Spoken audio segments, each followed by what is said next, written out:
Well, before we start officially, I just have to say this wasn't my preferred format. I like to be a little bit closer to people, but you have to admit it is special. So welcome, everybody. It's nice to see so many people this afternoon. And I would like to start by thanking the conference organizers for inviting me. This is the third Cosecha event that I've attended, and it's very impressive to see how large it's become, and while maintaining really high quality, and how both national and international it's become. When I was listening to the presentations at the opening ceremony last night, I continued to be impressed by the linguistic and cultural diversity and richness of New Mexico. And I had this sort of weird thought going through my head. You know, UNESCO recognizes sites around the world which have some significant cultural value to the world, to world heritage. And it struck me that when you look at New Mexico in the context of North America, this is an exceedingly rich community from a linguistic and cultural point of view. So it's a perfect venue for a conference like this where we are all here to celebrate linguistic and cultural diversity. So I'm here really in my role as a researcher, and so what I bring to the presentation this afternoon to this conference is research. And I'm going to try to make this as palatable as possible, but if you find your mind wandering, there's some wonderful art in the adjoining room that you might find yourself wandering too. So I'm going to review, this is, I feel I've been in, I'm sort of showing my age by saying this, but I really feel that the field of dual language education, what used to be called bilingual education, has really turned the corner. Because when I think about the attitudes and atmosphere around discussions of dual language education now, it's changed quite radically in comparison to what it was 20 or 25 years ago. It's not ideal, but it's certainly much more positive and much more constructive than it used to be. And from a strictly research point of view, it might be worth pointing out that there is an enthusiasm for research on all things bilingual. One of my primary focuses of attention as a researcher is language acquisition. And when I started doing research on language acquisition and dual language learners, it was really like being out in the wilderness. Not only were you working alone, but you didn't have an awful lot of respect from your fellow scientists. And I would say within the last 10 years or so, researchers, psycholinguists, linguists, and so on, have discovered bilingual children in particular, but also bilingual adults. And everybody is now studying bilingual children because they realize that in order to have a full understanding of the human capacity for language learning, we have to look at dual language learners, because it's been estimated that possibly more children grow up with more than one language than with one. So if we only study monolingual children and monolingual English learning children, then we're getting a picture that may not be representative of all children, and from a theoretical point of view, it may not be a very valid indicator of how the human brain actually manages the acquisition.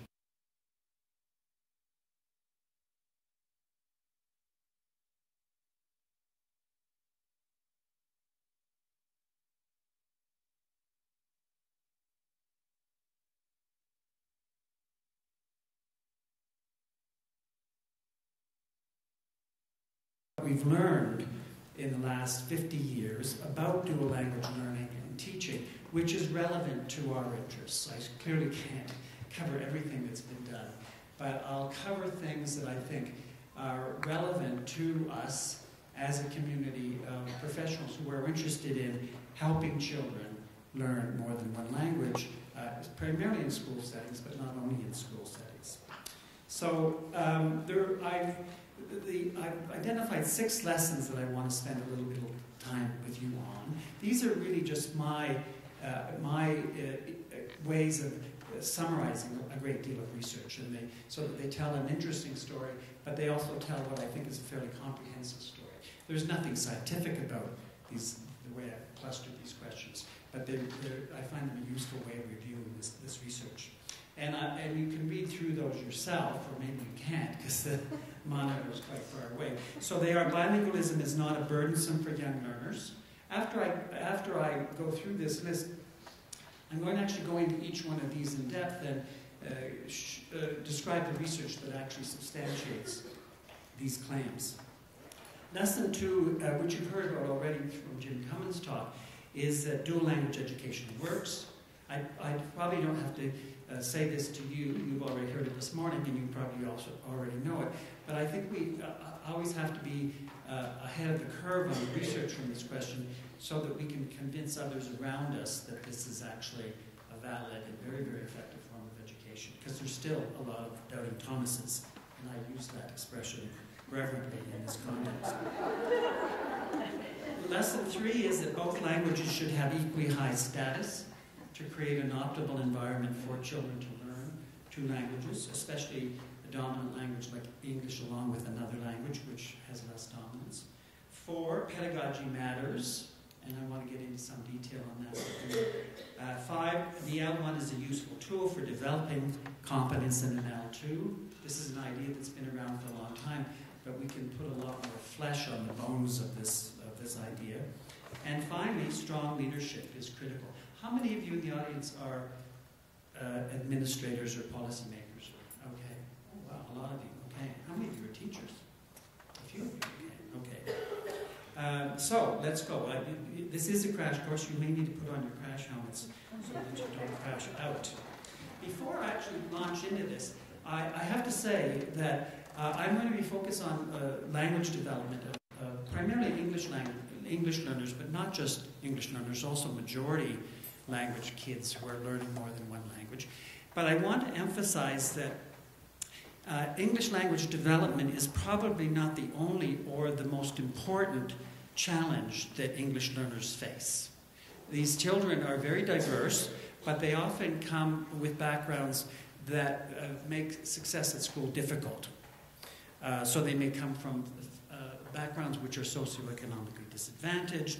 They may be adjusting to a new culture because they're recent immigrants or refugees, or they may be native-born Americans, but they're living in communities where the culture around them is of one form, but the culture of the school is of another form. So there are a variety of realities in these children's lives that shape their experiences in schools and which really influence whether they're successful or not. And in my opinion, having worked with primarily the language research, I would have to say that language is the least of their challenges, quite frankly. And I think one area where we've got terribly amiss in the whole discussion about dual language education is our almost exclusive focus on language development.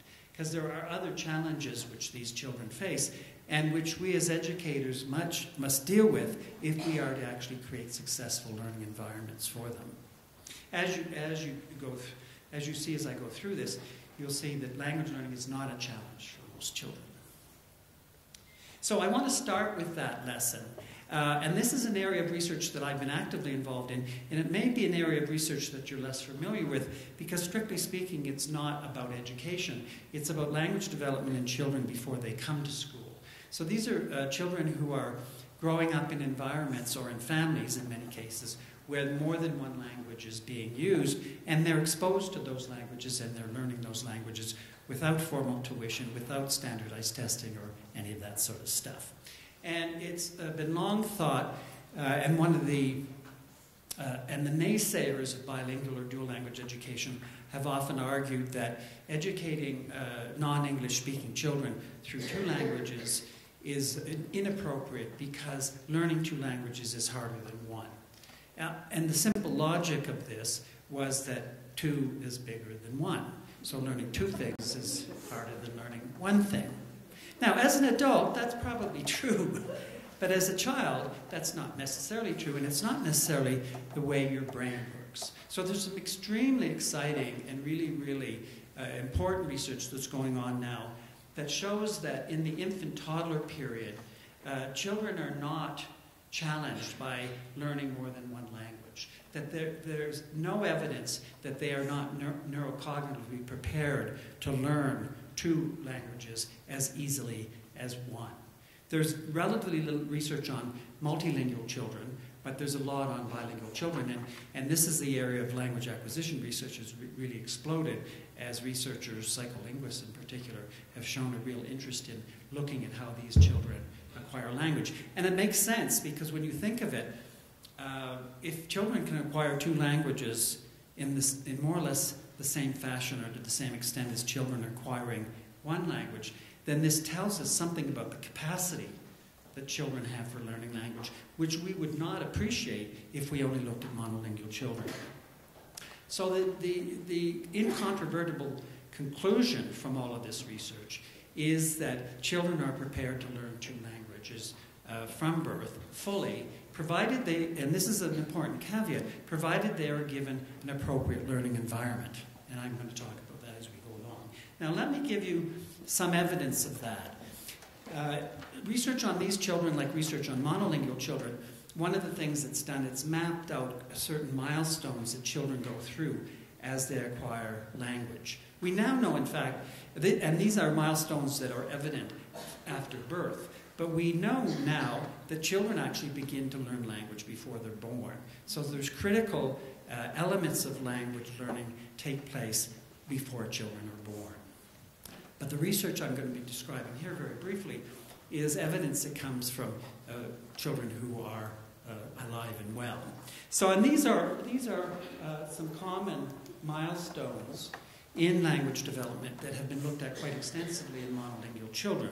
So one of them is word segmentation. When children are born, they have to first of all begin to, among other things, know how to segment words from continuous speech.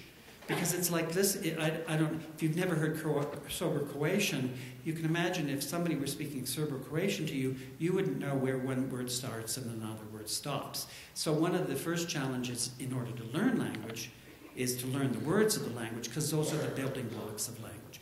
But you have to figure out where the words start and stop. And there's no natural boundaries in spoken language between the ends of words and the beginning of words. So that's one. Babbling is another milestone. Children's first words.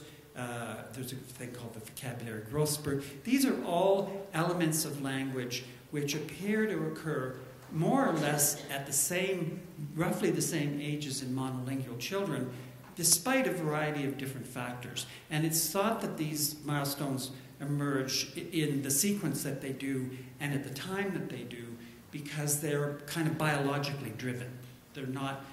They're influenced by environment to some extent, but the more important influences are really biological. In other words, it speaks to children's innate capacity for making sense of the language input that they get. So, and these are the approximate ages when these milestones occur in monolingual children. These are very approximate because any of you who have children or work with children know that there's huge variation in everything they do with respect to language. So you always have to keep that in mind. But people who have looked at dual language learners have found that these milestones emerge at pretty much the same time in dual language learners from between birth and 4 or 5 years of age as they do in monolingual children, provided these children are given certain minimum kinds of input. So this is really remarkable because these children are making sense of input in two languages to the same extent as monolingual children with one language. So what it's telling us is that they have the capacity to sort out these two languages from birth and to organize them into coherent systems that they can use for communication. So that's really, really, really important, and it's important for us as educators to understand that, and it's important for us to remind people around us who don't believe in what we do that this is not an issue for children. They can do it as easily as learning one language. Now, just to drive this point home further, I want to talk about children, the capacity of children with learning disabilities to learn more than one language. So here's a quote. I'll read this to you, but this is an email, an extract of an email message that I received from a school psychologist. And often I'm going to refer to a bilingual environment where English and French are the two languages because I come from Quebec and those are the dominant languages. French is the official language and English is another commonly used language. The majority of speakers language speakers in Quebec speak French, 85% of the population. So English is really a minority language in this environment. So anyway, this school psychologist says, I'm a psychologist working in English schools in a very French environment. My knowledge of the problematic, because in French you say problématique, the issue, I guess, the issue was leading me to believe that adding yet another language on a child having difficulty mastering his mother tongue could be putting too much pressure and setting the child up for failure. So the notion here, and there's some reason to understand why people believe this, is that learning two languages is going to be very difficult for children who have language learning difficulties because they have to do twice as much as monolingual children. And they have a difficulty learning language, so surely learning two languages is going to be harder than learning one. Okay? So there's been a number of studies that looked at children with developmental disorders. So these are disorders that children are born with. These are not a result of environmental influences, but they're probably they're innate and they're probably genetically influenced. The three areas that have received some attention are children who have developmental language disorders, which used to be called specific language impairment, it's now being called developmental language disorders, children with Down syndrome, and children with autism spectrum disorder. Now, these are particularly interesting. The first two, SLI, still prefer SLI, children with specific language impairment and Down syndrome, because these are children who have genetically based difficulties in acquiring language. So if dual language learning is burdensome for young learners, surely these are learners who are going to find this challenging. All right? Children with autism spectrum disorder don't have a particular difficulty learning language, but they have difficulty in social relationships, and social interaction is critical for language learning. And for those reasons, you might expect that these children would also have trouble learning two languages. But the research that's been done on these children has shown that they can acquire the same level of competence in two languages as monolingual children with the same disorders learning only one. Now that's really remarkable when you think about it, especially the case of language impairment. These are children who neurocognitively have an impairment in learning language, and yet it doesn't stop them from learning two languages. So this mechanism that children are born with to acquire language is so powerful that it functions as best it can to learn two languages beyond what you might expect. Right? So, and there's a very good review of this that I co-authored with a colleague, Kay Rainingberg and Verhoeven, that appeared in a journal called the Journal of Communication Disorders that reviews this research. There's not as much research on all of these children as we would like, but the evidence that is out there suggests that even these children can become bilingual within the limits of their disorder. So this is, I can't emphasize enough how important I think this is, because what this research is saying is that it's virtually impossible to stop children from learning language, and that's true for whether it's a dual language environment or a monolingual environment. And yet, as educators, we all know that lots of kids have trouble learning language in school. So somehow or other, as educators, we managed to make the impossible possible, but that's not good news in this case. Anyway, this is stuff that I think is really important to know for you as educators and administrators, because there's really no empirical evidence that that would make a case that these children should be excluded from dual language programs just because they may have these disorders. Now, I have to give a cautionary note here, and that is that just because all children could become bilingual despite their learning challenges doesn't mean that all children should be in these programs. And there's a variety of factors that one has to look at in order making that decision about individual children. But as a general principle, what's important here is that children have the capacity for learning two languages quite successfully, even when they have difficulties with language learning. Now, and just to counter this and move it even forward, that contrary to being disadvantaged in language learning, there's a growing body of research that shows that being bilingual, growing up bilingual, being educated bilingually, has certain advantages. I mean, there's a lot of research that people talking about with respect to cognitive advantages of bilingualism. And this is actually rather controversial because there's a lot of research that shows that this is the case, but there's other research that has been unable to replicate those findings. I think the controversy can be explained in part by the fact that the way that these cognitive advantages are assessed in research is often through the use of fairly esoteric and very fine-grained assessment procedures. And the results of those testing procedures can be affected by a variety of factors that might influence children's performance when they're being tested. But nevertheless, there is that evidence that there are these cognitive advantages, and I'm going to come back to this in a moment. But clearly, the biggest advantage, I get a bit frustrated with the focus on cognitive advantages, because it seems to me clearly the biggest advantage is that children can communicate in 2 languages. Isn't that enough? I mean, in the environment of many children in New Mexico, in the environment of Quebec, in the environment of the world nowadays, being able to communicate in 2 languages, being comfortable with other cultures, is a huge, huge advantage, because that is the nature of the world as it's evolving. But there's other documented advantages that show that children who are bilingual, who are school-aged as well, show greater self-confidence, they have a greater sense of well-being, they have lower rates of absenteeism and lower failure rates. They often have higher levels of aspiration for going on in school and so forth and so on. So that just completes the picture about, is dual language learning burdensome? No, it's not. And in fact, there are many advantages associated with it. Now, at the same time, I have to say that we always have to be very careful here. There are huge individual differences in how successful children are at learning 2 languages in the home environment, the community environment, or in the school environment. So I've listed a few of these here.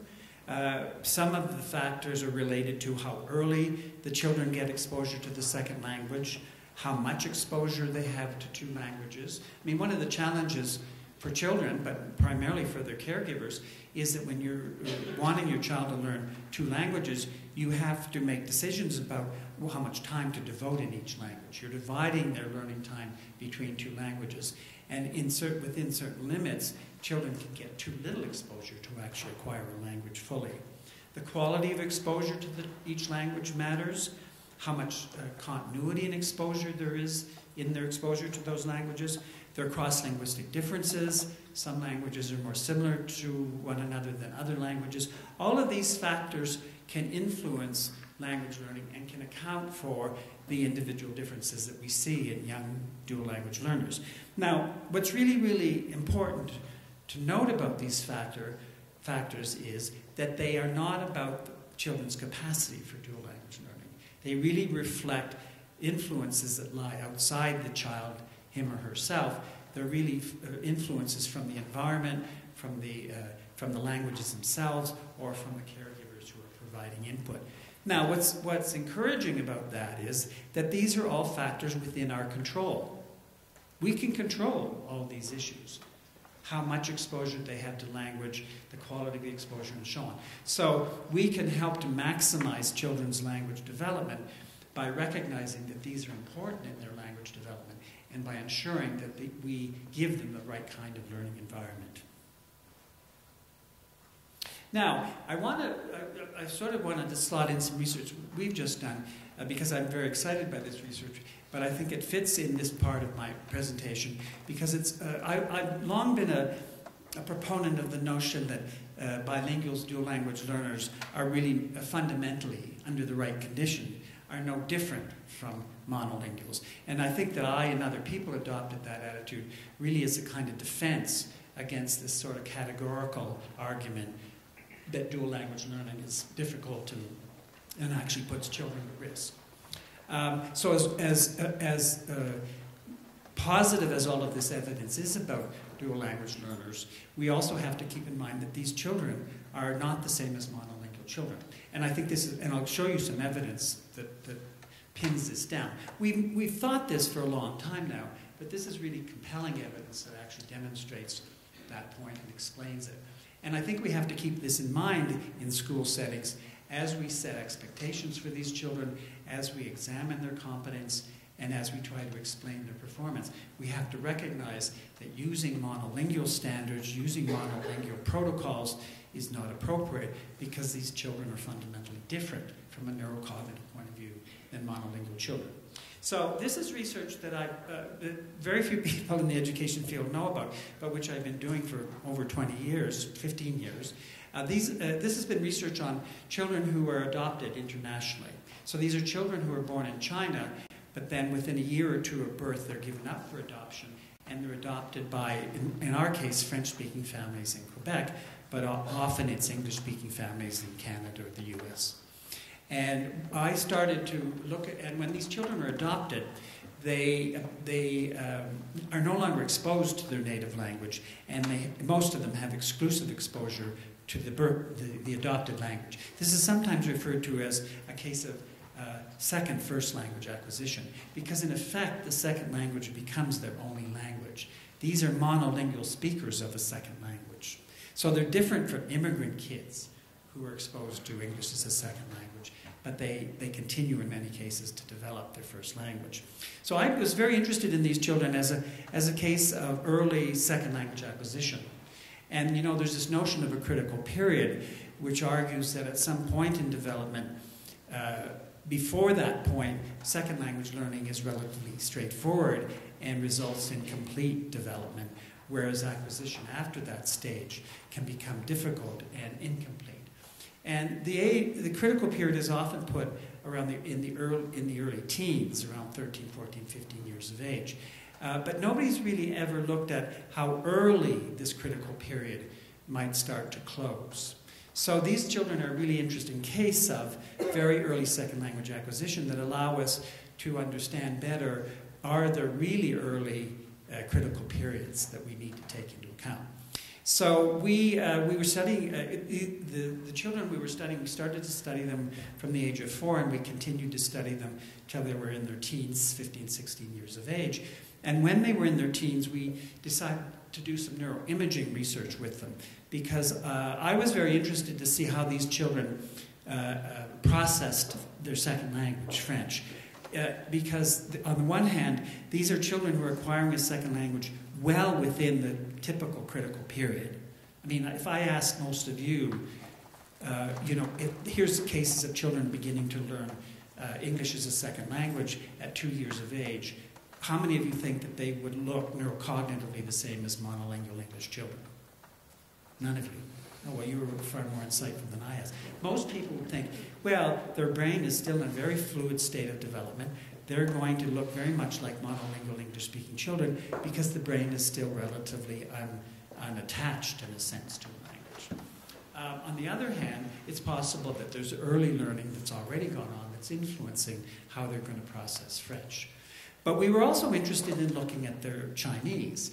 And the question was, have they really lost Chinese? When you work with these children behaviorally, there's no indication that they ever knew Chinese. And so within months of being adopted, if you tried to communicate with these children in Chinese or tried to elicit anything from them in Chinese, you would get the sense that they never knew Chinese. So we wanted to do this neuroimaging study with Chinese to see whether there were any cognitive traces of Chinese. So here's one set of results. This is looking at these children's processing of French. So remember, these are children who are beginning to learn French exclusively between 12 and 24 months of age.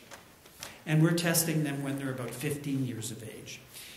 They were given a task in French which was looking at phonological processing in French. I won't get into the task, but it was specific to the French language. And this is the performance of the monolingual French-speaking children. And what's important to note is that the area that's lit up in yellow and green and red is in the left hemisphere. So this is the classic area where language is represented in monolinguals, okay? So here's a group of bilingual children. These are children who grew up in Montreal. Their first language is Chinese because their parents are Chinese. They begin to learn French around 12 to 24 months of age because when these children go to daycare or preschool programs, which are virtually free in Quebec, it's always in French. And the environment that they live in outside the immediate family is often French. So these children become quite fluent in French, but they maintain Chinese. So what's interesting to take away from here is that the areas of these children's brains that are engaged during this task, which requires processing in French, are different from the areas that are engaged by the monolingual learners. So even though they began to learn French at a very early age, they're using different areas of the brain to process this fundamental task in French than monolinguals. So, and the group that was of particular interest to us at the time was the next group. These are these adoptees who had been exposed to French from 2 years of age. They had not been exposed to Chinese for 14 or 15 years. And what's interesting and important to note here is that the areas of the brain that are engaged when they're processing French are the same as the bilingual children. So even though they were really not having to worry about Chinese when they were learning French, they show evidence of processing French in the same way as bilingual learners. So for us as dual language professionals, this is really compelling evidence because it says that underlyingly, children who learn a second language, if they don't learn it from birth, then they're going to be different from monolingual children. Now the other part of the story is Chinese. So here's the results when the children are doing a task that involves Chinese. Now, in this you have to keep in mind that in these slides of the brain, the left side of the brain, this is looking down on the brain. The left side of the brain is actually, on the screen, is the right side of the brain. I don't know why neurocognitive scientists do this, but sometimes they represent the left side of the brain on the left, sometimes they represent the left side of the brain on the right. So this is a bit of a cognitive challenge, but this is right. So here's the monolingual kids processing a task that involves Chinese. And what's important for you to get from this is simply that they're not using the left hemisphere, which is where the brain is normally processed. They're using the right hemisphere. Because for them, this is not a language task. This is just listening to sounds and doing something with them. It's not linguistic sounds, it's just sounds. Here are the bilingual children. And what you'll notice is that with the bilingual children is that they're processing Chinese in the left hemisphere. This is the left. So even though these children, these are children who started learning Chinese as an infant, and they continued to learn Chinese, and they're showing a pretty typical pattern for Chinese monolinguals. And then the adoptees in the middle, they're showing the pattern is the same pattern as the bilinguals. So even though these adoptees had not been exposed to Chinese for 14 or 15 years, they're processing these sounds in the same way as children who acquired Chinese from birth and continue to use Chinese. So what this is telling us is that in the first year of life, there's some critical changes in the brain that are occurring in response to the language that the child is learning at that time. And those changes in the brain last for at least 15 or 16 years, if not a lifetime, and they influence how the child acquires another language. So that these children were acquiring French using processes that fell outside the language area but involved more general cognitive areas of the brain. Anyway, I wanted to mention that because it's very compelling evidence that even though we will have high expectations for these children, the way bilingual children will learn language and process language is fundamentally different from the way monolingual children do, because their brain is different when they acquire a second language. So the moral of this story, and I spent more time on it probably than I should have, is that children have the capacity to learn more than language without significant costs or challenges. The challenge is for adults who care for these children and educate these children is to create learning environments that give full expression to that capacity for dual language learning. So this is the second lesson. Dual language education works. I won't get into this in any detail because Jim actually talked about this quite a bit.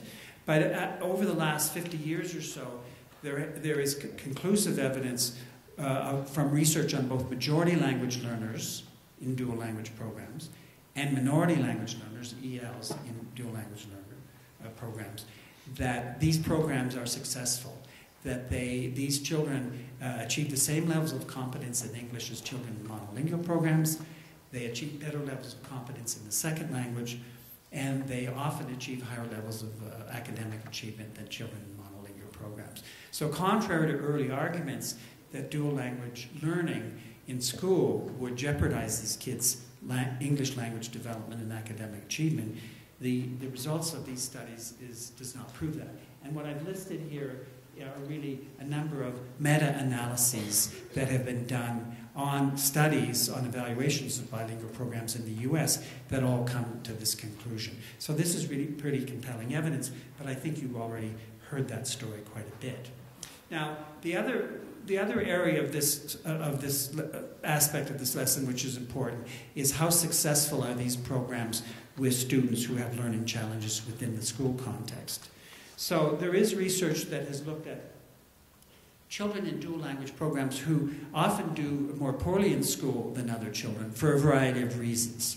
So, for example, these are children from low socioeconomic backgrounds, children who have low intellectual ability, children with poor first language skills, children with special education needs. There's not as much research on these children as we like, but the research that has been done shows that these groups of learners, well, I would call at-risk learners, although I understand that's not a very politically correct term anymore, but these are learners who are at risk for academic achievement.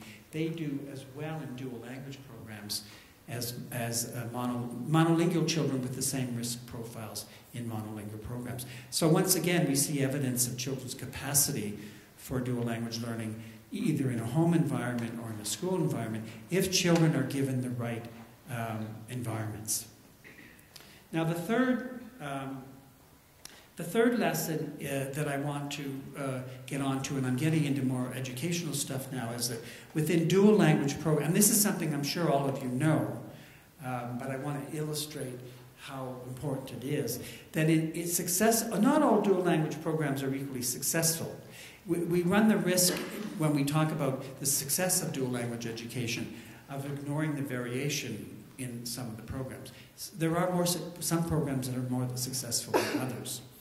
And we're more successful in some domains of development than we are in others.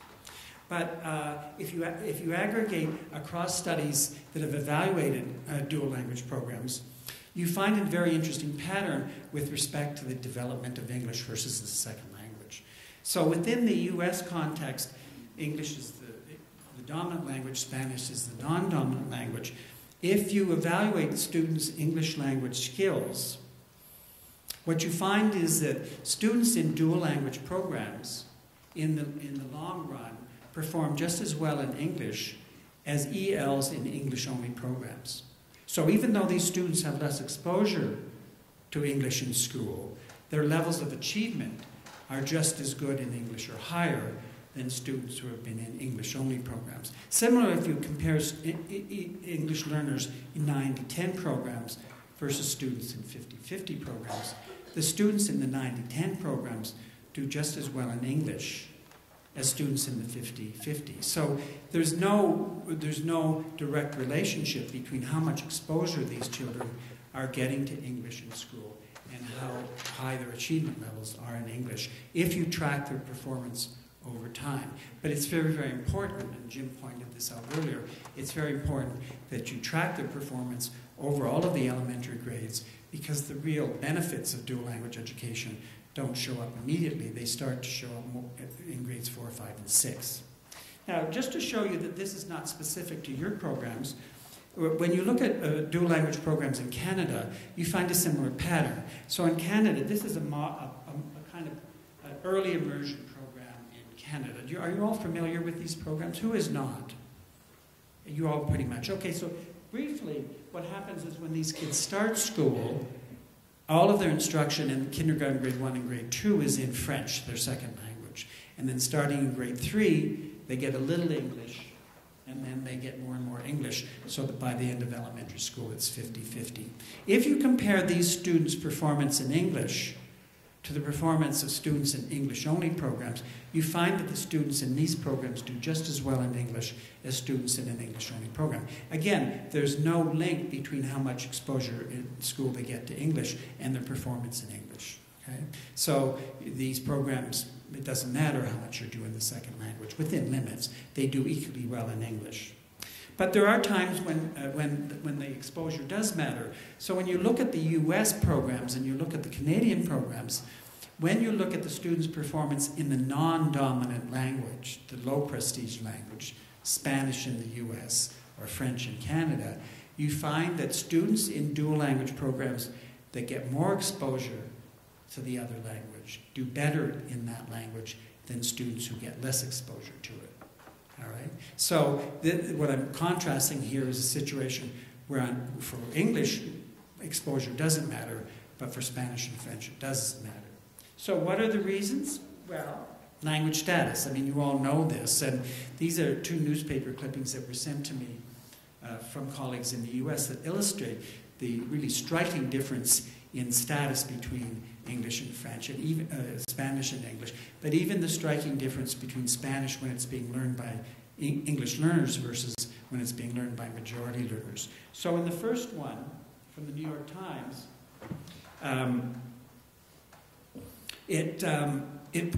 there's an article about how wealthy people living in the Upper East Side of New York City are hiring Spanish-speaking nannies to take care of their children while they're at work making lots of money. So because they want their children to become bilingual. Whereas the second clipping, you can read it yourself, Hispanics threaten U.S. melting pot. Now, we're sort of getting a little bit of that rhetoric now, but in this case, when it comes to learning Spanish and you're already a Spanish speaker, the attitude is very different. So the point I want to make is that part of the explanation for why time matters for Spanish and not for English is that Spanish has low prestige. And the amount of exposure they get in school and the quality of the exposure they get in school makes a difference because it's a language that's under pressure. Whereas in the case of English, it's everywhere, it's high prestige, and the quality of exposure is going to be very high. So that's a factor that influences the success of dual language programs. Now, there's another reason why time doesn't matter in the case of learning, why the relationship between time and language learning is complex. And that is, for, again, reasons that Jim pointed out, is that the first language is a strong support for second language acquisition. So if you have English-speaking kids learning Spanish in your schools, or English-speaking children learning French in our schools, they often come to school with very strong first language skills because it's the dominant language. And those language skills support the acquisition of Spanish or French. But if you've got Spanish-speaking children in your school, their home language skills, and it may not be as strong as the language skills of the dominant kids, because the language is not as well represented in their community in such wide domains. So this is another explanation. Now, Jim's iceberg metaphor was widely used, but within linguistic circles, people use the analogy of a bootstrap, and I'm going to talk about that in a moment. But the point I want to make here is that if you're aiming for success in a dual language program, you have to try to equalize the status of the two languages. And the reality is that social circumstances favor the majority language. And if we're going to actually equalize the status of the two languages in school, we have to raise the status of the minority language. And in my opinion, it needs to actually, in some sense, have more status in school than English, just to level the playing field. And then you have what would be a truly dual, additive bilingual environment. But without that, you have this prevailing status differential, which is going to influence what goes on in school. And you know this better than I do, because you're in schools and you probably see that any discrepancy between these two languages usually favors English over Spanish. So a 50-50 program is often not really 50% Spanish, because so much else goes on in the school that's in English. Now, the reason why this is important is that you want to promote language development as much as possible. And we've seen from the previous slides that in the case of Spanish, the amount of time they get in Spanish and the quality of the exposure they get in Spanish does matter. And that matters because if we want students to benefit from these cognitive advantages, these advantages related to well-being and aspirations for schooling, the higher the level of bilingualism, the more benefits will result for these children. So it's a trade-off. If we don't equalize the status of these two languages, we're not going to get all the benefits which we argue go along with bilingual education. But in order to get those benefits, I think we really need to emphasize Spanish over English in these schools in order to level the playing field. But this is kind of controversial for a variety of reasons. But we've learned that from a lot of research that if we don't do that, English is going to be favored over Spanish. Okay, now I want to talk a little bit about pedagogical issues. I was recently on a panel that was sponsored and organized by the National Academy of Sciences, Engineering, and Medicine. And we were asked to do a review of research that addressed the issue of how to promote the educational success of children and youth who are learning English. So you may or may not know, but over the last 30 years or so, about every 10 or 15 years, there's these reviews of research on this topic, and this is the latest one. And I was on this panel with about 15 other people, and we looked at all the research that we could that addressed the issue of the educational success of English learners in the U.S. And this is the publication that came out of that work. It's called Promoting Educational Success of Children and Youth, Promising Futures. And this is online from the National Academy of Sciences website for free. This is a bit of a tome. It's like this thick and very difficult to read. But if you're looking for research on the topic, this is sort of the definitive statement of the state of research on English learners in schools in the U.S. And each of the chapters, some of the chapters are like this: capacities and influences on early dual language learning, promising and effective early care. This is early childhood education research, the development of English L2 proficiency, and so forth and so on. Each chapter reviews the research findings and then makes a number of recommendations that are intended to be practical. And it's well worth looking at, if only because it's very, very, very positive. Most of the research, as I said before, shows that we've really turned a corner on this issue, where most of the research is very positive. But at the same time, the research is important because it points out how important the learning environment for these children is. And that's a responsibility that we all share. So for this portion of my talk, I want to talk about the chapters that are devoted to instructional strategies. And I'm just very quickly going to go through these. You can, these are on the slides, and you can look at this in more detail, but I want to give you a very quick summary of what the instructional implications or recommendations were from each of these chapters. So one of the chapters looked at kindergarten to grade 5. This is the area that's of most interest to me. I'm going to come back to these because I think they're important to summarize. There were 8 or 9. When we wrote this volume, we had lots of recommendations. And then the National Academy said, look, you need to narrow it down because people won't digest too many recommendations, so keep it manageable. Here's the ones for grades 6 to 8. There are 4 major implications. Some of these overlap with the K5 ones. And here are the ones for 9 to 12. So I just wanted to give you a general flavor of what some of these look like, because to me this is the new frontier in research on dual language education.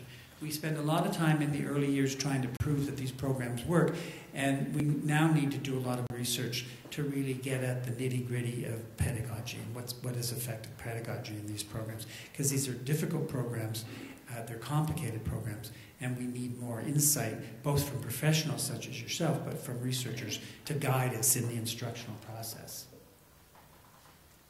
So I'm going to, in the next few minutes, I'm going to spend some time to talk about 4 or 5 of the recommendations that emerged primarily from the K5 age range. And the reason I did that is because that's the age range grade range I'm most familiar with, but it's also the grade range where most dual language programs exist. And I'm not reviewing all of the recommendations from that grade range, but I'll emphasize the ones that I think are most important. So one of the factors that came out to be important and is emphasized in the report is the importance of engagement. And Jim mentioned this as well. So it's useful that it's unfortunate that you're hearing the same thing over and over, but it's useful that you're getting convergence on some of this because it gives you some confidence that this has some validity to it. And I want to, so it's not enough that you have a dual language program in which both languages are used for instructional purposes. It's also important that the students are actively engaged in using those languages for academic purposes. And I do want to give you an example that's from a very old research study, which I happen to like a lot. I was sort of a co-supervisor on this, and so maybe that's why I like it. But I think it illustrates in a very simple fashion how important engagement is. It's a little old-fashioned in some respects compared to what we do pedagogically now, but I do think it drives the point home.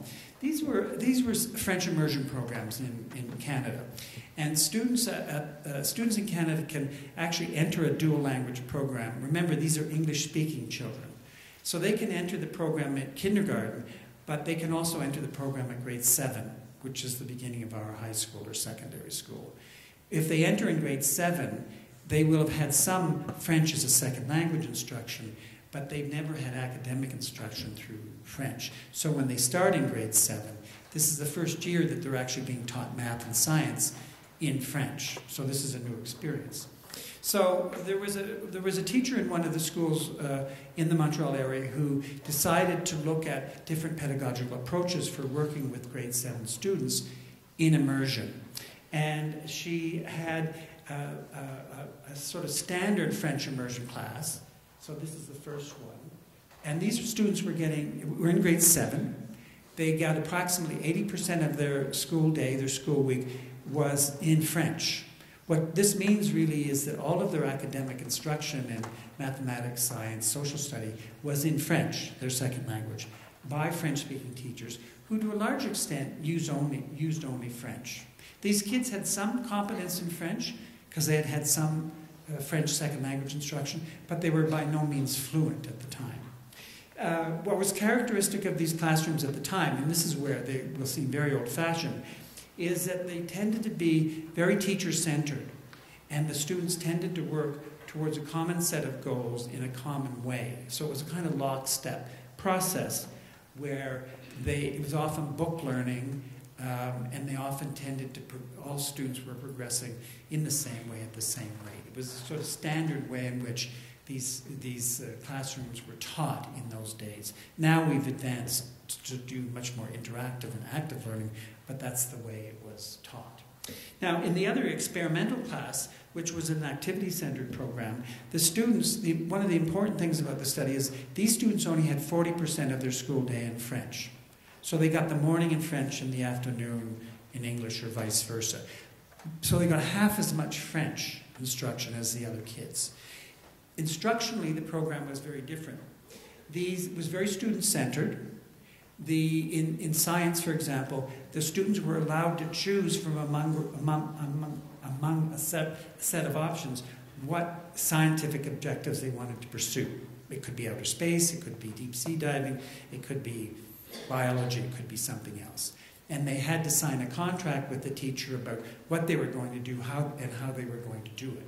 A lot of the work in fulfilling these objectives was project-based, so in that sense it's much more contemporary. At the time, this was not so common.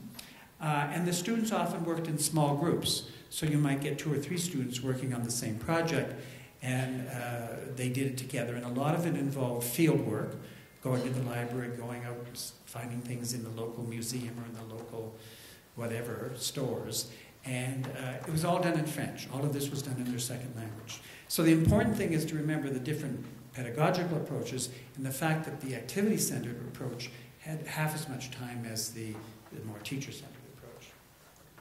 When the program was evaluated, the students in the activity-centered approach acquired the same level of competence in French as the students in the other program, even though they were getting half as much exposure.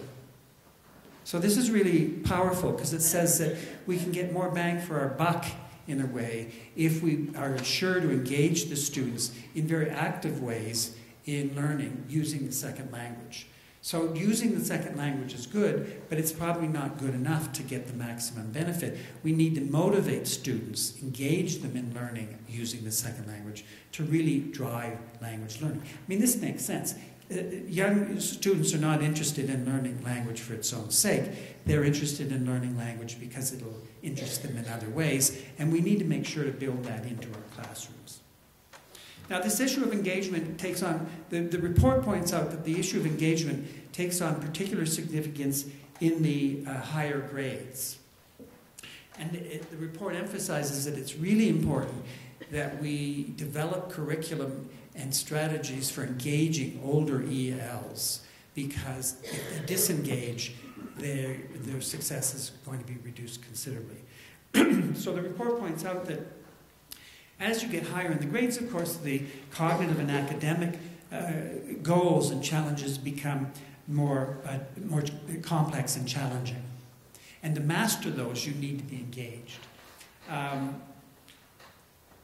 Also, the social dynamics within the school are quite different, so that ELs are often maybe segregated from non-EL students, and somehow or other we have to engage them so that they maintain social interaction with their peers, so that they're exposed to the kinds of language models that they need in order to master the language skills they need for these cognitive tasks.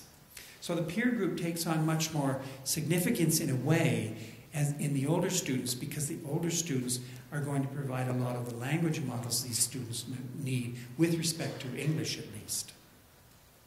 So engagement is critical, the members of this committee argue, in order to ensure that students have enough exposure to and opportunities to learn the complex language skills they need. It's these academic language skills. It's really looking at language as thinking, not just language as communication. And if you're going to promote language as thinking, you have to engage students in the use of language. It's also a matter of engaging the students so that they have access to age and grade appropriate curriculum. You don't want to hold them back from school because they're being given access to a curriculum that's not as advanced as it should be. And you want to engage the English learners with their English-speaking peers so that they gain confidence in themselves, so that they set higher aspirations for themselves as they move on in school.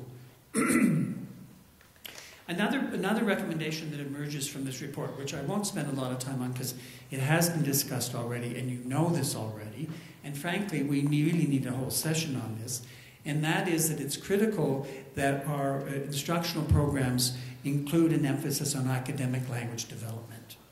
And Jim started to describe this, but this is not a straightforward task. As much as there's a lot of discussion about the importance of academic language, and even though we know something about it, we probably don't know as much about it as we need to. So in this slide, which I won't get into, I've simply given you a text that might be used in a classroom to illustrate different components of academic language, which really require attention if students are to master these things. As Jim pointed out, the thing about academic language is if you don't get exposure to it in school, it's unlikely that you're going to get it outside school, unless you're in a family where the parents are researchers or academics or teachers and they talk like this, but most families don't. And it's also important to realize that these are language skills that all students need, not just English learners. So focusing on academic language is good for all students. Precisely how to identify these language skills and how to focus on them is actually a challenge. People have different recommendations about how to do it, but there's no magic bullet for doing this. But there's agreement from the panel that this is an important component of the curriculum to promote the academic success of English learners. The report also says, and this won't come as particularly new news to you, is that those language skills should be integrated with the content area instruction. So it shouldn't be a standalone language curriculum that focuses on academic language, but it should be a curriculum of academic language instruction that's integrated with the academic objectives. So I've just given you a schematic, and many of you may do this already, but when you're doing curriculum planning and lesson planning, you really should have these language skills, your language skills lined up with your academic, what are your academic objectives, so that you're doing both at the same time. And finally, there should be explicit focus on these language skills. I don't know what has happened here, but in Canada, initially when we started using dual language approaches to education, there was a general philosophy that simply using the language naturally was what is important, because students would use their natural language learning ability to acquire the language competencies that the teacher was modeling. And in fact, we tended to discourage teachers from too much explicit focus on language. We certainly encouraged them not to do error correction or anything that might look like explicit language instruction, because we thought that this would turn the students off and that it would distract them from the goal of using language, which was to learn math, science, and social studies. And I'm going to show you some pictures that I borrowed from Roy Lister with his permission, that illustrates why this approach is probably not optimal. So Roy uses this picture, and this is not a good route to do this activity, but you can see this. This is a bunch of rocks, right? Can you see anything else in the rocks? There's a lizard, but how many of you can't see the lizard, or it's hard to see? Right. So Roy uses this as an example of a classroom where the focus is on meaning. So you're in a dual language classroom, you're using the second language to teach math or science, and the primary objective is to teach math and science, and the language is basically invisible. The problem is you really can't see it. But the argument that he makes, and a lot of other people are making, is because it's invisible, and because we're focusing exclusively on meaning, often the students don't learn that academic language because they can communicate quite effectively without it, quite frankly. I mean, our immersion students are amazing how well they do in French. When you actually look at their language, they're working around all sorts of things that they should know, but they don't know. Okay, so they have a kind of pidgin English, or French in our case. But it's like, it's sort of, this picture illustrates that from Roy's point of view. But his argument is that in dual language programs, we need to have something where there's a more explicit focus, like this. So you can clearly see the parrot amongst the foliage. And we need a balance between focusing on meaning and focusing on form. I find this even at the university level. I teach a course, an advanced course on research methods, and one of the things the students have to do in this course is write research reports. And a huge focus of my attention is on their writing skills, because they don't have the competencies to write a scientific report that reads like a scientific report unless I give them very, very explicit instructions on how to do it. Most people, I think, understand this, but they think that it's really about academic language. It's about vocabulary, but it's really about grammar, and it's about how you organize your ideas and so forth and so on. And unless you do that in a very explicit way, students often don't get it. They don't see it because they're focusing on meaning exclusively. So what are the implications of this approach for dual language education? Because we're talking about focusing on academic language, we're talking about integrating it with content instruction, we're talking about doing that explicitly. It seems to me one of the implications of this is that all teachers are language and content teachers. It's not the case that we can think about effective dual language education where you've got some teachers who specialize in language teaching and some teachers who specialize in content, especially at least at the secondary level. All teachers have to be both kinds of teachers. Because some of the most effective language learning has to go on during content instruction, but that means those teachers have to know something about language and how to teach language. Similarly, the language teachers should be incorporating content from the content areas into their language instruction. Lesson 5, we still have a little bit of time, but I'm getting near the end. And again, you know this, but we have a little bit more detail about this, that the first language is a useful tool for L2 learning. What I'm going to bring to this discussion, which has been around for a long time, is recent research. There's a huge amount of research that's done on bilinguals, children and adults, that shows that the languages of bilinguals are actively interacting with one another. So, for example, if you do various kinds of studies with bilinguals and you do the study in one language, you can show that the corresponding underlying conceptual content is available in the other language. If you do vocabulary tasks with bilinguals, as you activate knowledge of vocabulary in one language, knowledge about the corresponding vocabulary in the other language is being activated. Now, this is not always evident because you're looking at overt behavior, but if you use subtle neurocognitive techniques or other kinds of techniques, you can see that these two languages are actually functionally active all the time. And one language may be more active than the other because it's the language that's being used, but under the surface, the other language is also engaged. I mean, a very good example of this, which you can all relate to, because I'm assuming all of you are bilingual, is code mixing. When we or code switching. When we code switch, if you're relatively fluent bilingual, when you code switch, you do it in such a way that 90 times out of 100, you avoid violating the grammatical rules of both languages. People do not make a lot of grammatical mistakes when they code switch. We found that children as young as 2 years of age, when they code switch, they avoid code switching when there's a difference in the grammatical properties of the two languages. They just don't do it. So, you know, in English, for example, the negative is we say, I am not going, whereas in other languages like French, you put the negative before the verb. In English, we put it after.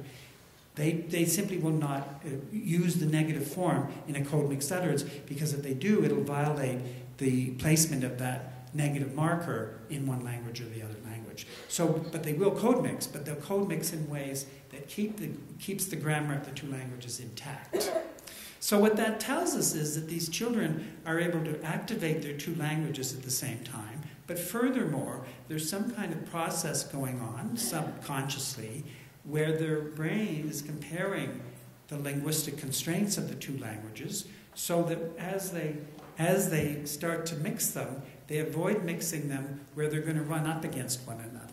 So this is really remarkable. So what it means is that there's this active interaction between the two languages all the time.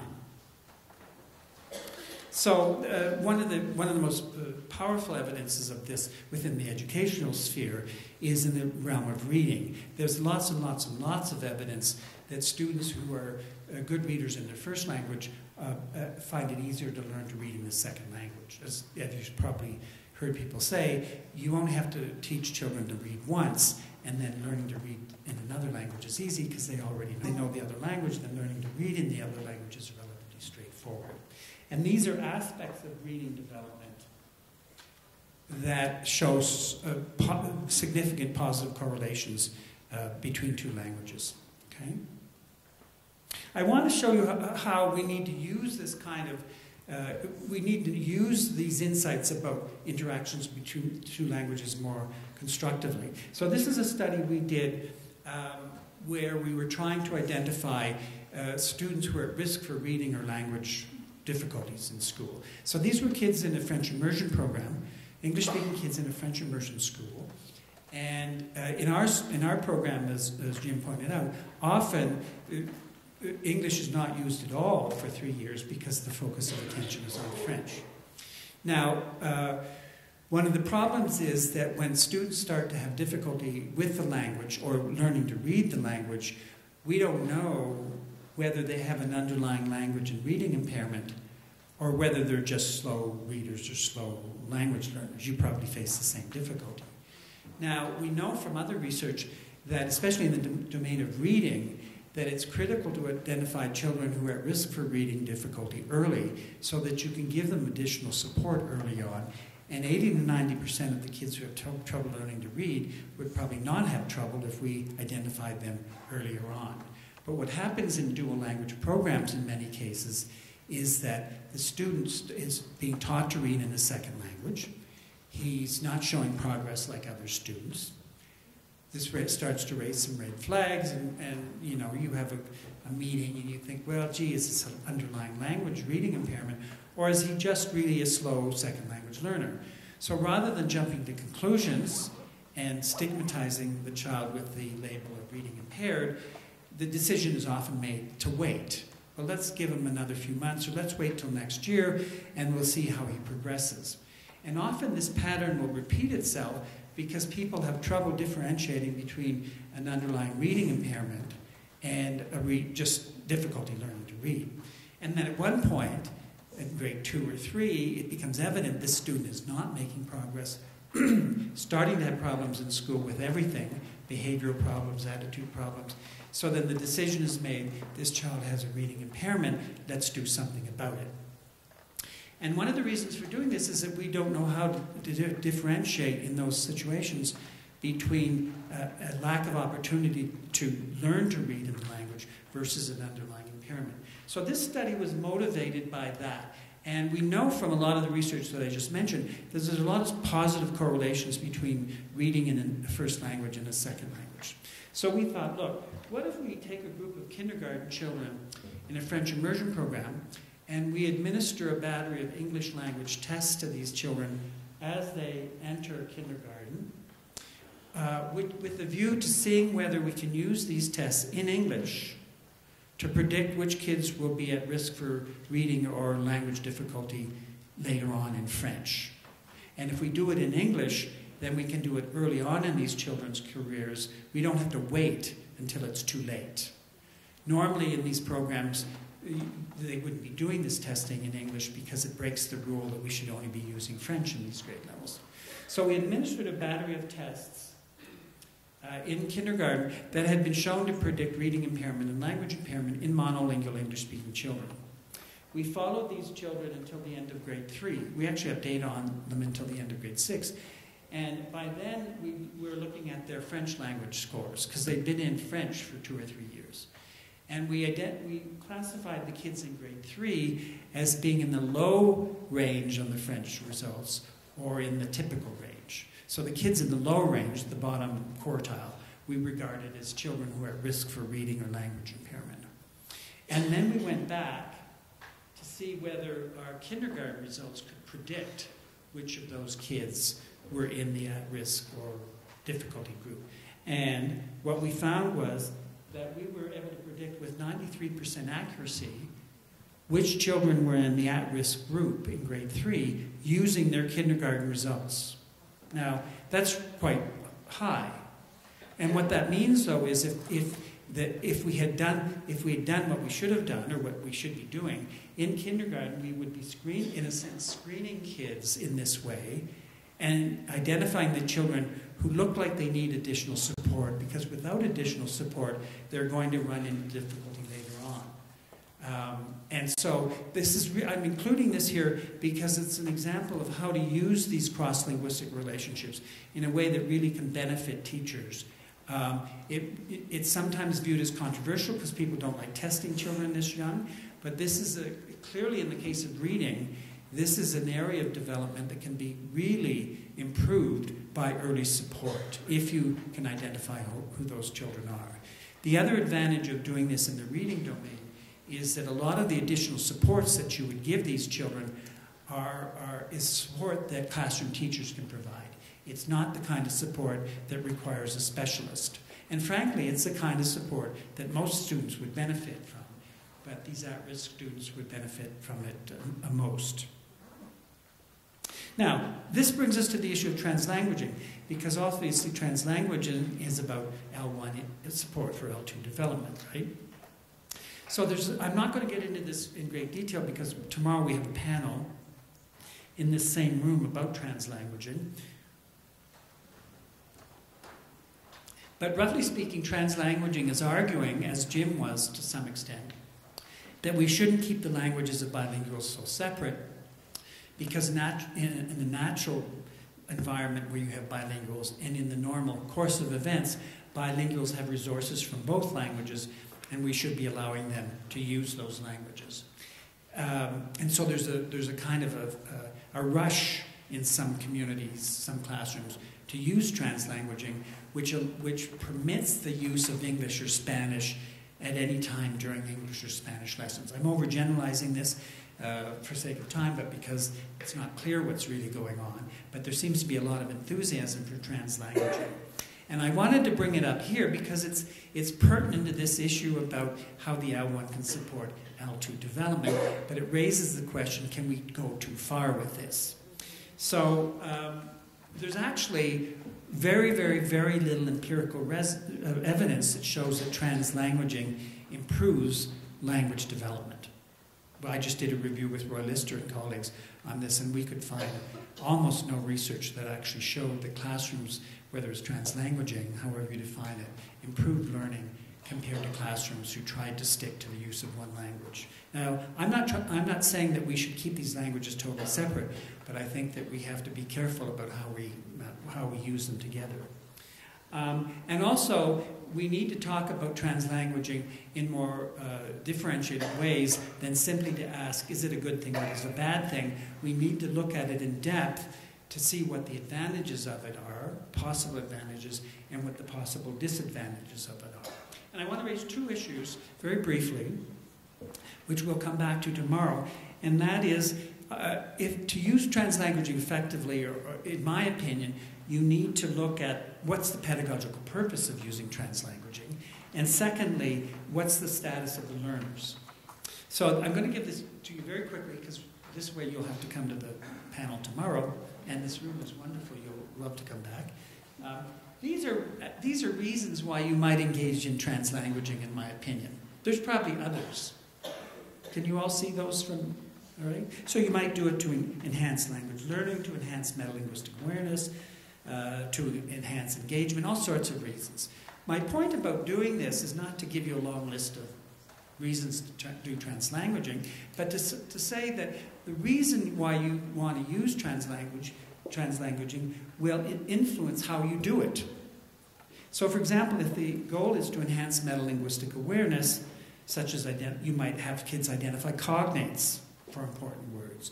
You might have them compare differences in word orders between Spanish and English, or the use of negation, as I've talked about. You might have them to compare text structure and so on.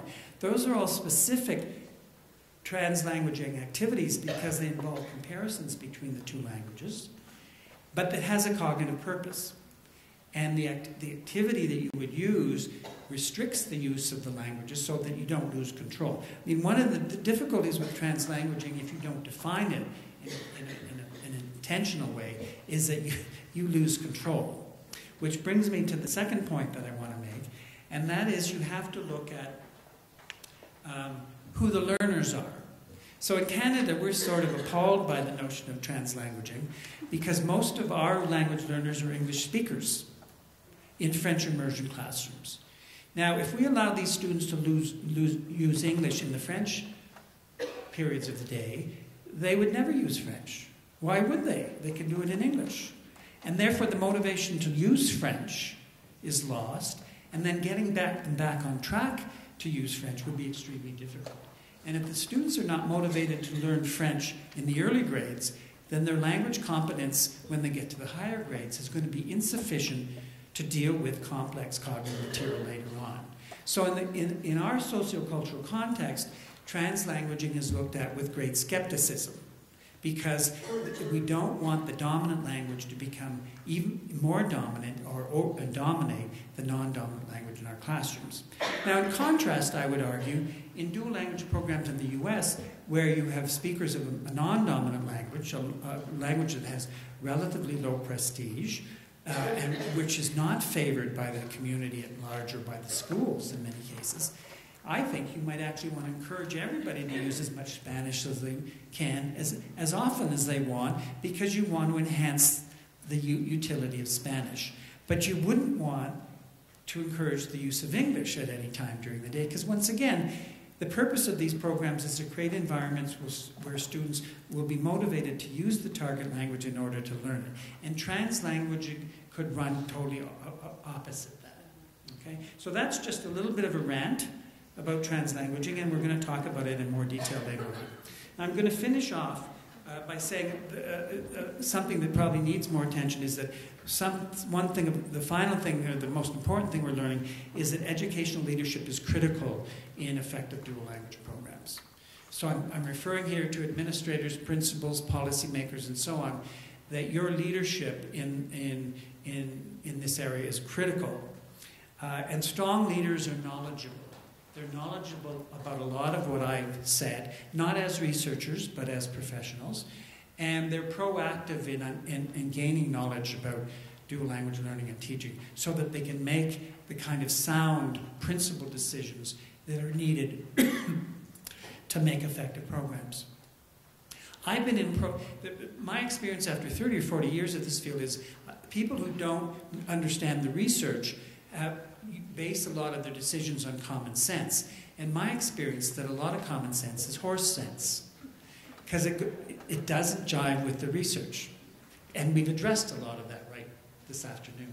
So strong leaders should be knowledgeable about this research in order to make sound decisions, so they can make sound decisions about professional development, so they can make sound decisions about the allocation of time and resources to the school and so on. And the attitudes and motivations of the upper administration and the leaders within the school will really set the tone within the whole school. So I'm just going to end with this sort of summary chart. I won't go into this because we're getting near the end. And I just want to point you to two books that we've co-edited, shamelessly promoting these two books, which one of them is available at the DLeNM stand. And to thank you for your patience and your attention.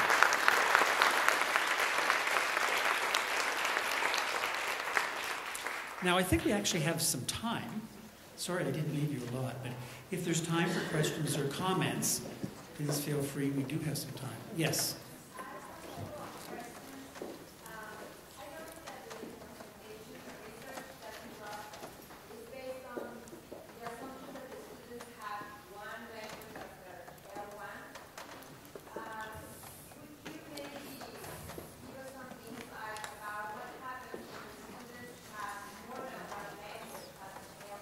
Right. Did everybody hear that?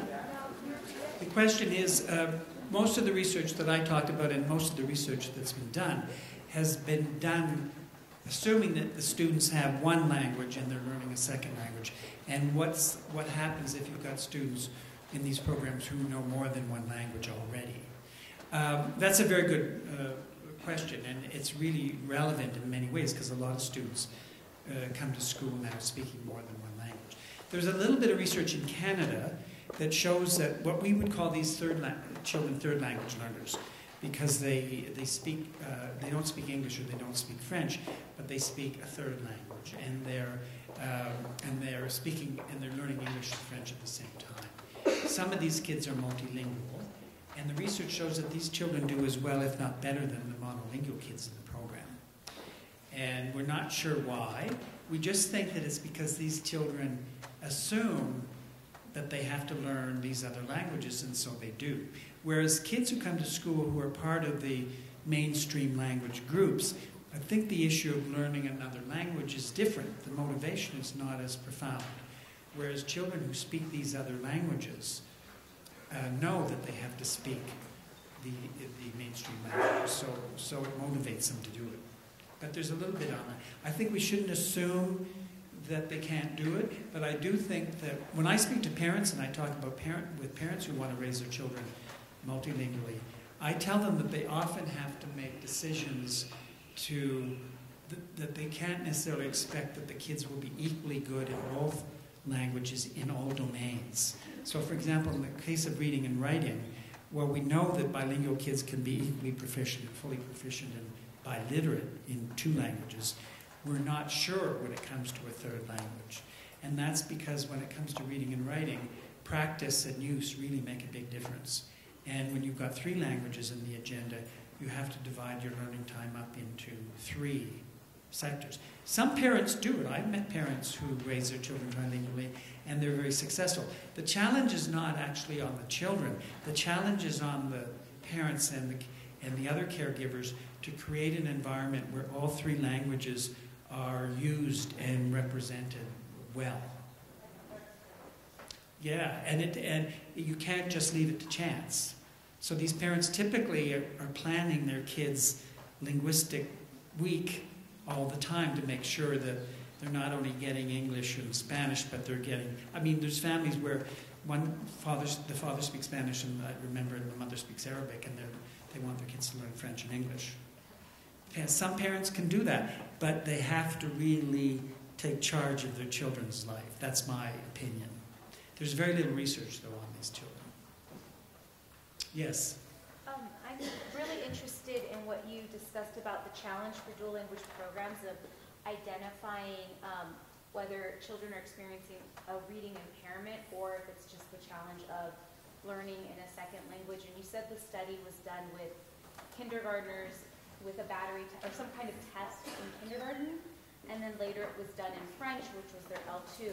I'm curious, what about a situation where it could be the flip, where I'm thinking, like in our school, we have children who come in with Spanish as their first language and then acquire English, academic English through our program.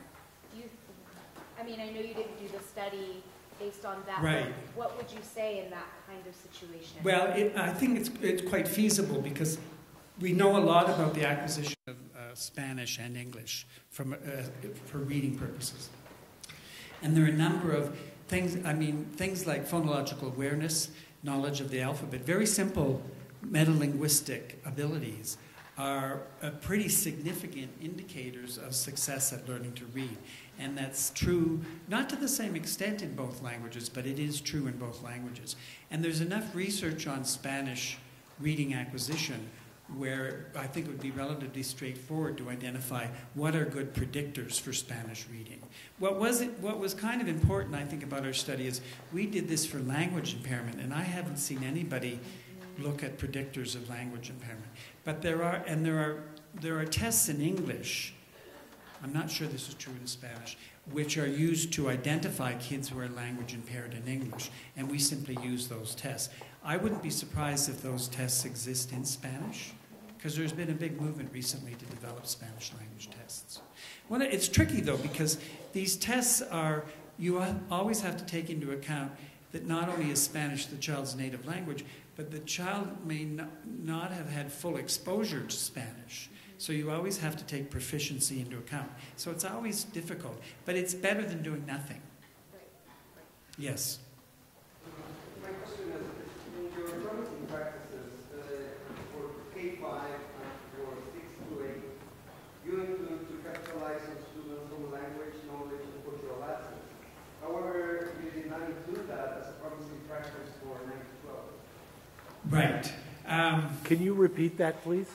Yeah, in the recommendations from the Promising Futures report, that using students L1 as an asset to teach second language to promote L2 development and academic achievement was mentioned under the K5, but not under the 9-12 recommendations. I didn't work on the 9-12 recommendations, but that's a very good question. I have a feeling that it may be that, I don't know. That's a very good question. I have to think about this. It could be that at that level, students, the kinds of language skills students need at that grade level are quite different from what is needed in the K5 level. So that it may, we do know that students who have had a lot of education in the home language prior to coming to an English environment do better. So some of the predictors are probably more global, like level of education, rather than some of the more specific things related to L1 proficiency. I don't know. It's a good question. Wouldn't then capitalizing that resource and continue developing that home language will provide an increased benefits for groups of students? I don't know. That's a good question. What happens in 9-12 is that there's such a rush to get the students up to level so that they can keep up academically, that I think that the role of L1 gets entirely lost, and maybe that's reflected in the research. Yeah, no, it's a very, very important point. You would expect it to be there. But I have a feeling there may be developmental reasons and educational reasons why it's not. But it may be as simple as that there's such a rush to get these kids up to grade level so that they can keep up academically, that people just do everything in English as quickly as they can. I don't know. Yes? You mentioned as you were talking, there's variation in the different ways that dual language programs are implemented. And then, you went through our promising practices and the pieces that would make an effective dual language program. But I'm wondering if you're familiar with research about what is necessary for full implementation to say this is going to be an effective dual language program. I'm sorry, could you repeat the last part? Sure. So the question is really, are you familiar, is there any research that documents the level of implementation necessary to meet the requirements of an effective dual language program? And can you repeat that, please? Sorry. Yeah, the question is there research that has documented the extent to which the program has to be implemented according to the model in order to be effective? I don't, actually. Certainly not in Canada. If there's research like that, it's more likely to have been done by American researchers, U.S. researchers. But it's a good question. Part of the problem, frankly, that you raise is that we don't have a common set of, we don't have common models and common definitions of what full implementation would mean. And the higher the grade level, I think the more variation you get in program models. I'm always amazed at how much variation there is in these models. The percentage of language instruction, who does it, how often they do it, when they do it, and so on. There is a danger in too many models out there because it really impedes research. Okay, one more? Yes, one more. This. Can you share with me what research shows as the effects of, or positive effects of dual language when it comes to native English speakers? Well, yeah, well, right. So native English-speaking kids in Spanish or French immersion. It's very, very positive. These students acquire the same level of competence in English or higher than kids in an English-only program. They acquire advanced levels of functional proficiency in French. They don't achieve native-like competence in French, but very advanced levels of functional competence in the second language. And they achieve at the same or higher levels in academic domains. Yeah, there's a lot of research on that. And is that the same for Spanish? Yes, there's been similar research in one-way immersion programs in the U.S. Although, interestingly, a lot of the research in the U.S. on dual language programs, even if there's English-speaking children, the focus is often on the results for the English learners.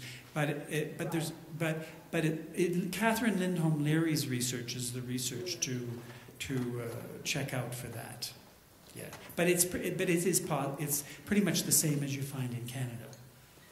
Well, I think we need to wrap up. Thank you very much for your attention.